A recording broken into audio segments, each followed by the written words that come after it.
დღეში მინდა სოლიდარობა გამოუცხადო ყველა რეჟიმის დღეს, არ მინდა ვინმე გამოვრჩეს და არ ჩამოვთვლი ამიტომ. მოცემულობა და ვითარება ძალიან რთულია. მე დავიწყებ იმ ხაზით, რომ როდესაც მე აქტივიზმი დავიწყე ჩემს თანამოაზრეებთან ერთად რამდენიმე წლის წინ, მაშინ ახალგაზრდობა არ იყო იმდენად დაინტერესებული ამ ქვეყნის ბედით, ესე ვთქვათ, არ იყო ჩართული პოლიტიკურ პროცესებში, რაზეც ვწუხდი ძალიან და ფაქტობრივად თავარი მიზანი ჩვენი ზუსტად ეს იყო, რომ ახალგაზრდების მიმართ, ახალგაზრდებისგან, რა ვიცი, გაგვეჩინა მათში უფრო მეტი ინტერესი პროცესების მიმართ და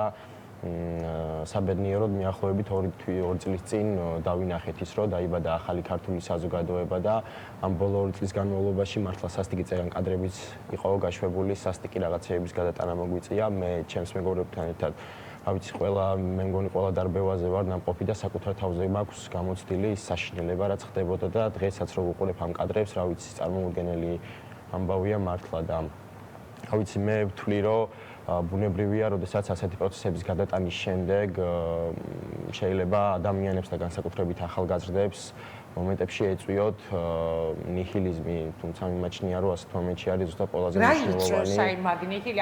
ალბათ ეს საუბრები, ხო? მე მაქვს ხოლმე საუბრები ჩემს მეგობრებთან, სამწუხაროდ უკვე სულ უფრო და უფრო ცოტა ადამიანი მყავს სამეგობროდ გარშემო, ვისაც შეიძლება განსხვავებული აზრი ქონდეს იმისგან, რასაც მე ვფიქრობ, იმიტომ რომ უბრალოდ ზოგმა მე შემთხვევით არ თქვი სხვა ჩვეულის შესავალში, ზოგმა თავადვე გაწყვიტა მეგობრობა, ზოგთან მე გავწყვიტე მეგობრობა, ანუ რაღაც არანორმალური სიტუაციაა და მე ეხლა მაინტერესებს აი შენს თაობაში რა ხდება, ხო? აი რა ახსნა აქვთ, სად ვართ? ირინამ კი ვიცი ხა რაც იგულისხმა, მეც აღარ ვიტყვი რაც იგულისხმა, მაგრამ აი ჩვენი განცდა ესა. ხო, ვეთანხმები. მოუხდეთ, წინ უნდა წავიდეთ, მაგასაც გავწდით. ხო, და აი თქვენს გარშემო თქვენი თაობის შეფასება როგორი? მე მახსოვს როგორი მუხტი ტრიალებდა ამ პროცესებში, ამ რა ვიცი მასშტაბურ აქციებში და მაშინ ალბათ რა ვიცი ყველა თითოეულ ჩვენგანს გვეგონა რომ განსაკუთრებით ახალგაზრდებს ხა აქ იმყოფებიან ისეთი ადამიანები, ვისაც ამ პერიოდის გარდა წლების წინ აქვს მსგავსი რაღაცეები გადმოტანილი, მაგრამ ჩემი თაობისთვის ეს პირველი გამოცდილება იყო და მაშინ მაინც ყველას გვეგონა რომ აი გამარჯვებასთან ძალიან ახლოს ვართ, ახლა უკვე გადაწყდება ყველაფერი, გადაწყდება და შემდგომ კი ვხედავდით როგორ რთულად ვითარდებოდა მოვლენები და ალბათ თავის დროზე ვერ ვიაზრებდით იმას, რას ნიშნავს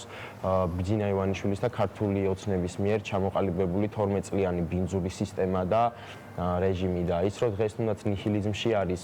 ახალგაზრდობაში მიგვითითებს იმისკენ რომ ხვდებიან სიმძაფრეს, რასაც თუნდაც ამ პროცესების დროს შეიძლება იმდენად კარგად ვერ აღვიქვამდით და არ ვიცი, ბევრს შეიძლება შეეშინდა, ბევრი შეიძლება დაიღალა, თუმცა მართლა გულწრფელად გეტყვით, ყოველთვის ვიტოვებ იმის იმედს, იმიტომ რომ მართლა წერან როგორც თქვი, მახსოვს ის მუხტი, რომელიც ტრიალებდა, ის გვერდში დგომა, ის თანადგომა ერთმანეთის მიმართ, რომელიც ჩვენ ამ პროცესებში რა ვიცი, გამოვხატეთ ერთმანეთის მიმართ, წარმოუდგენელია, რომ ეს გაქრეს და დარწმუნებული ვარ, რომ სწორ მომენტში მაინც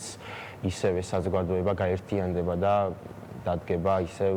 ქვეყნისა და აი ეს არის საინტერესო, რა შეიძლება იყოს ირინა რაზეც საუბრობდა ეხლა თქვენ რაც თქვით, აი ამის ბიძგი არინა, მე დღეს დილიდან ვფიქრობდი ამაზე, ყოველგვარი გაზვიადების